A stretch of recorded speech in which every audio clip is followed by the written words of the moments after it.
È anche vero che noi vorremmo continuare questo percorso insieme agli alleati che ci sono stati leali in questi anni.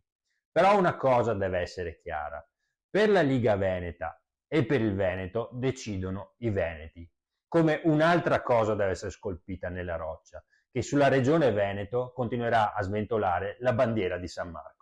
I toni restano barricaderi, la tensione elevata tra Lega e Fratelli d'Italia sembra ormai una guerra di nervi, con i primi che paventano apertamente lo strappo di fronte a un candidato governatore non leghista e i secondi che vogliono far pesare i risultati record delle ultime elezioni, politiche prima, europee poi. Di opzione Fratelli d'Italia da considerare aveva parlato la premier Giorgia Meloni in conferenza stampa giovedì scorso, giorno nel quale il Consiglio dei Ministri ha impugnato la legge regionale campana che consentirebbe il terzo mandato a Vincenzo De Luca, uno stop politico di fatto anche allo Zaia Quater, e questo in attesa di una pronuncia della Corte Costituzionale. Intanto nel lessico leghista di inizio 2025 torna la contrapposizione netta tra Roma e Venezia. Tutti noi vorremmo che il prossimo candidato fosse ancora il presidente Zaia, ma come vedete i romani stanno facendo una strenua resistenza.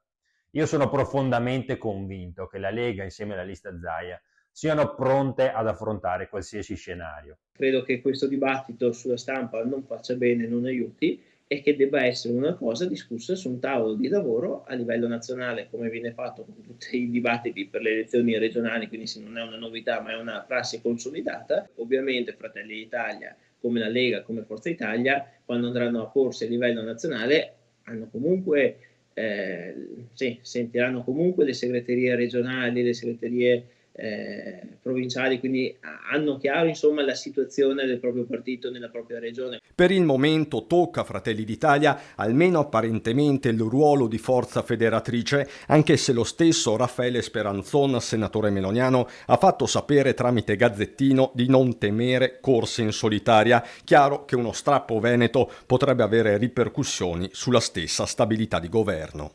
Mi auguro assolutamente che non si arrivi allo strappo. Io sono per il centrodestra unito e quindi questo continuo a pensarlo.